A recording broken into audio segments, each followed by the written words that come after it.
Alright, hello everyone. Welcome back to this. This is going to be part 4 out of 6. And I already started this problem earlier. I'm just going to restart it instead of starting in the middle of it just because it makes a little more sense to do that. So I'm just going to kind of breeze through a lot of this so that the video is not ridiculously long. Yeah, so let's begin then. So let's just begin with underlining some of the more important points here so that we know exactly what is being asked of us. And yeah, that's the main thing with related rates problems that I noticed that people don't do, which is looking to see what do we know and what are we trying to find. Excuse me. Okay, so Team Rocket's trying to get Pikachu, like usual. Don't know why. Apparently special. So, Voltorb. Voltorb-shaped balloon. Voltorb looks like this, more or less.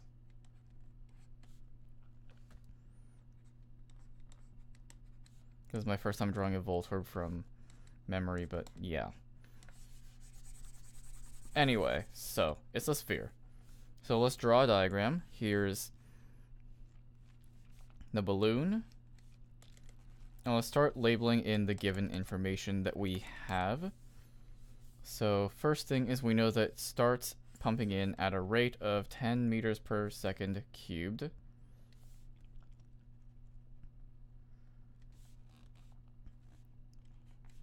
So here's like the basket and everything. And air is being pumped in now at a rate of 10 meters cubed per second.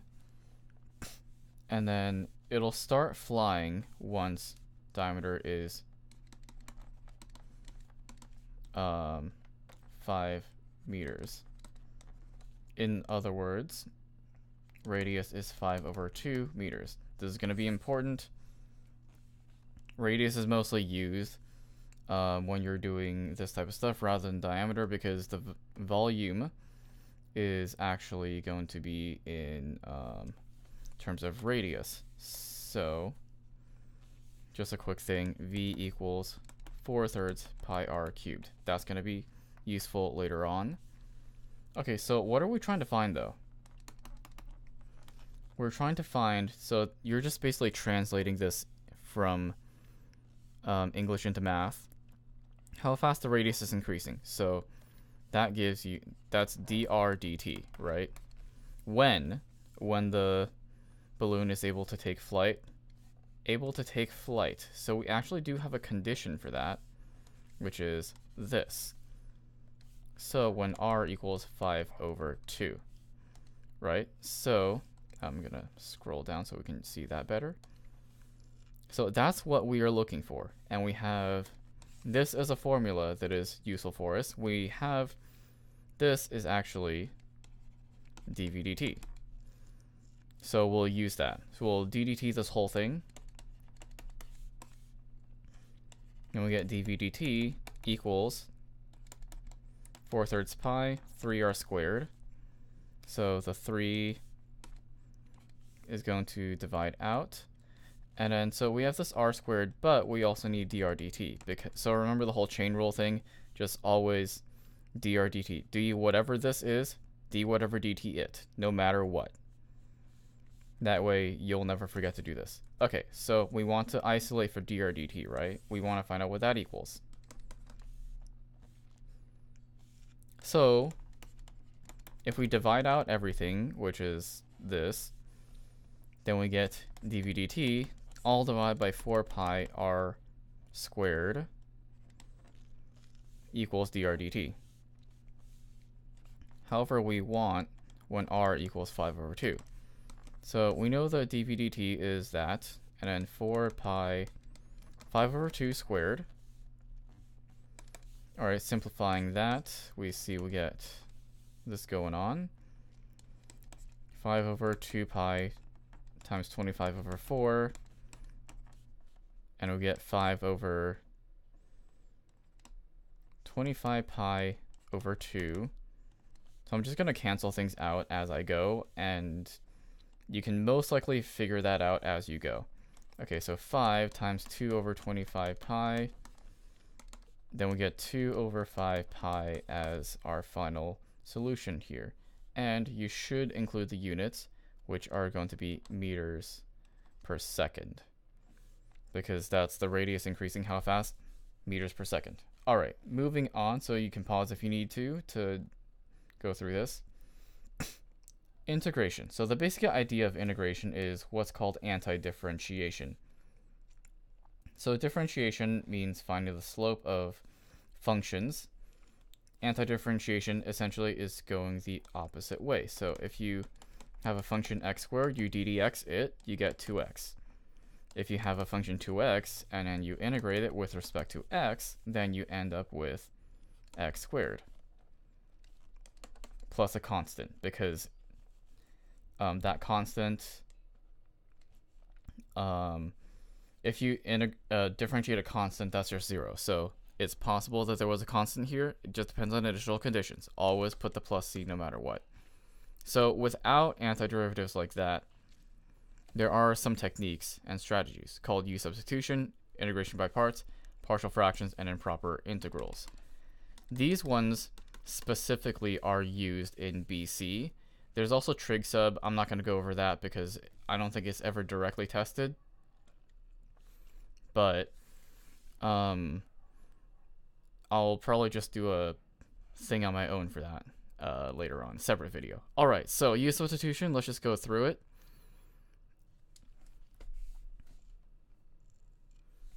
Okay, so when part of the, obviously all of these four are going to be only used if straight up antiderivatives doesn't work. So when to use this is if part of the integrand, so integrand is this, when part of the integrand has a derivative equal to another part times dx. So let's see what that means. So let's see, we have ln. The derivative of ln is 1 over x, right? So we can say let u equal ln of x. Then that means du dx. I'm going to color code that here. You'll see why. So anything x related, I'm just going to do in red. Du dx equals 1 over x. Okay, so that also means then that du equals 1 over x dx. If we plug those in, then we get integral of, so that's going to be a u, 1 over u, and then I'm just going to write that, sorry, that's supposed to be du, like that, because that was the thing. I just want to make it clear that that happened. Okay, and then the limits of integration, those actually change as well, because these are in terms of x, right? So you got to make them in terms of y now. I mean, u. So plug in e, then you get 1. Plug in e squared, you get 2. Okay, this is a simple integral now. We get ln of u, evaluated from 1 to 2. This is ln of 2 minus ln of 1. ln of 1 is 0, so we just get ln of 2 left. All right, pause if you need to. I'm just going to go straight to the next one. Integration by parts. So this happens when you have something times something, basically. The integrand has something that can't be u subbed and multiplied by each other. So let's say let u equal, you're going to find a u and a du, and then a dv, which will give you a v. The basic idea behind this is you have an integral of u dv equals uv minus integral of v du. This is the general equation for integration by parts. I'm about to erase it. Pause and take a picture if you need to.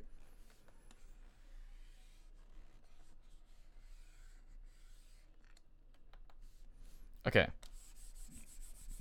So for u, what you want to choose is what's going to get simpler with differentiation. X squared is going to get simpler with differentiation. EATX, nothing happens. So you get 2x dx. And then dv, you're going to choose what's easier to do the antiderivative of. So integrate e to the x. Yeah, we got that. All right, so let's substitute in now. We get uv, so x squared e to the x, evaluated from 0 to 1, minus integral from 0 to 1 of v du. So there's a 2 there. I'm just going to move that to the front. And then we get, okay, you can do this out yourself to confirm that this is right, but that's just going to be e because a lot of other things become 0. Minus 2 times, okay, so we're going to integration by parts this thing again. So I'm just going to use alpha and beta because I speak Greek. Okay, so obviously alpha is going to be x because that's the easiest one to get simpler. So we get d alpha equals dx. D beta, we're going to use the same thing, e to the x, and then we get e to the x left. All right, so alpha times beta is x e to the x from 0 to 1 minus integral from 0 to 1 of e to the x dx. And it's just carrying all this work down. We get, that's also just going to be e minus e to the x from 0 to 1. So e minus 2 times e minus 1. That's going to be e minus. So those two are going to subtract out, and then we get plus, no, minus 2. E minus 2 in the end.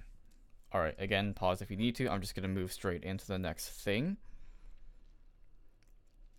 Partial fractions. So this is an interesting one. When the denominator can be factored, you can do this. Because the goal is to get integral of, so that's going to factor into x minus 2 and times x plus 2. So you want something like this, because you can easily integrate that. So we'll claim that 3x plus 11 over x squared minus x minus 6 equals, so it's pretty simple to see. The factoring is going to be x minus 3, x plus 2. Yeah, it's pretty simple to see that.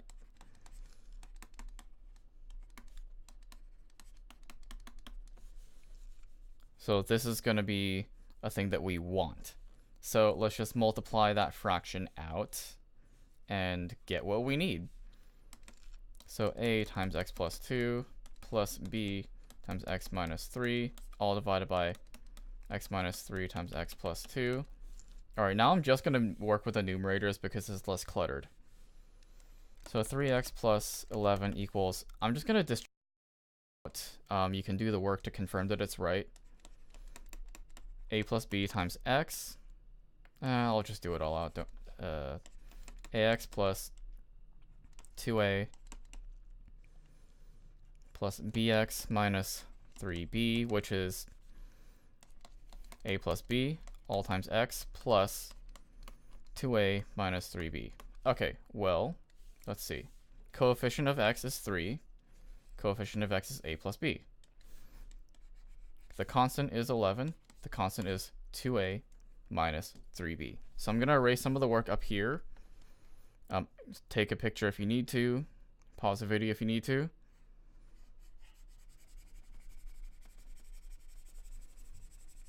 And I'm going to write that system of equations here. So we got 3, or I'll write a plus b equals 3. 2a minus 3b equals 11. Okay, so erasing all this, just so that we have room to finish this off. It's not too difficult of a problem to do. Okay, so let's use the elimination method. Multiply by 3, we get 3a plus 3b equals 9. Add them together, we get 5a equals 20. Therefore, a equals 4. B equals, well, if A is 4, B has to be -1. Okay, so A was the thing that was, so it was A over x minus 3, right? So we get 4 over x minus 3, and then -1 over x plus 2. In other words, this. So here is what we get. And then this is a very, very simple integral from this point on. We get ln of that minus ln of that plus c, and that's it. All right, take a picture if you need to. Moving on. Improper integrals. Essentially, if one of the limits of integration is either infinite or makes the integrand undefined, that's called improper. Therefore, we can do stuff to it. What you'd want to do is replace the bad limit of integration with a t or something else. I use t because it's just easier, not ambiguous. And we get let t approach infinity. So take a limit for that so that we can see what happens. Okay, well, integration by parts. Let's do it. U equals x, du equals dx, dv equals e to the x dx, v equals e to the x. All right. Limit as x t approaches infinity.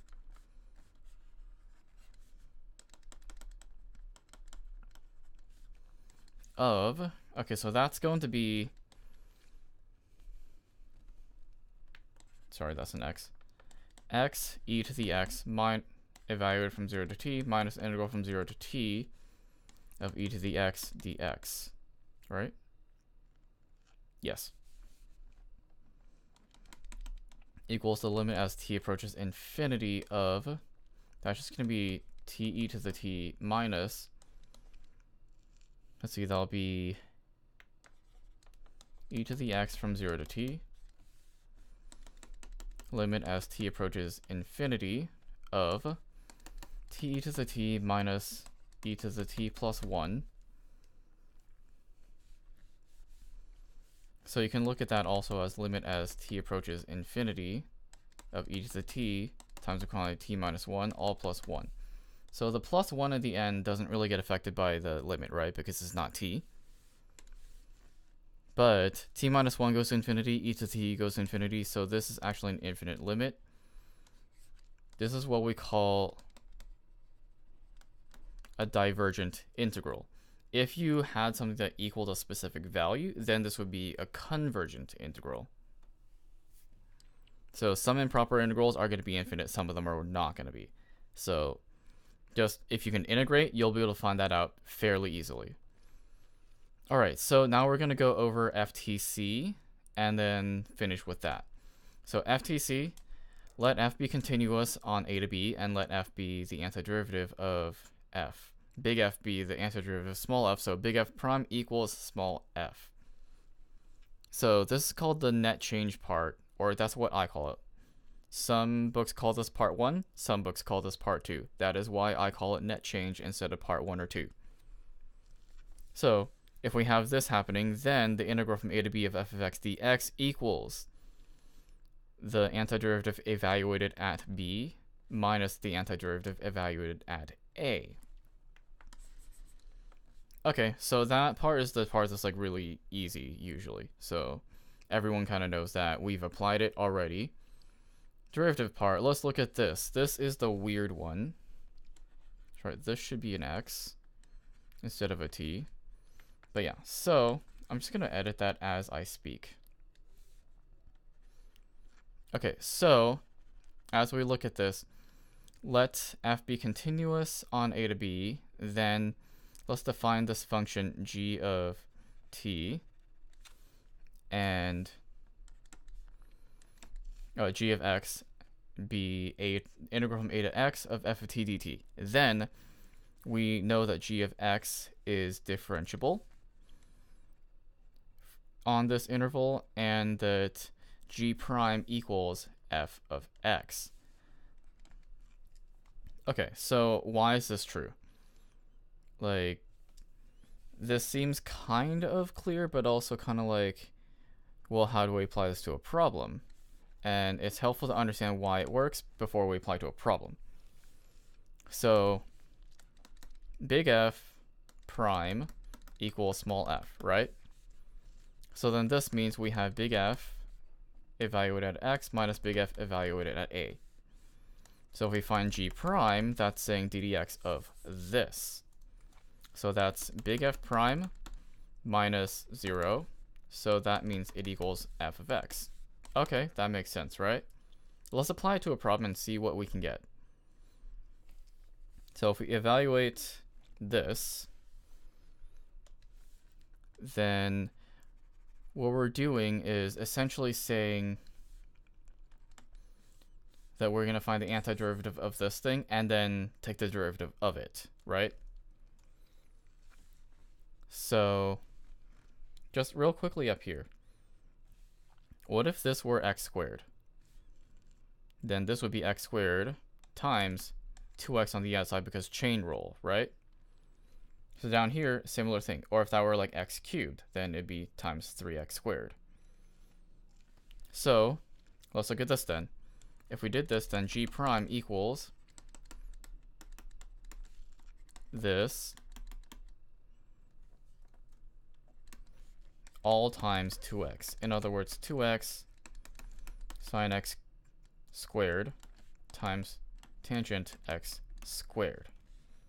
So that'd be the same as if this were like x, let's just say this is x squared and this is x cubed. Then what you would get instead is g prime equals, you're just plugging that in, right? Except you chain rule it afterwards because this thing is the thing that's being differentiated for. That's the function in the function. And then you'll have sine x squared tangent x squared times 2x. So it'll apply to both the lower and upper limits. So just keep that in mind as you do FTC problems like this. I've seen it like this in several different problems on AP and on just college tests and stuff like that. So keep this in mind as you do that. That's the end of this video, and I will see you in the next video.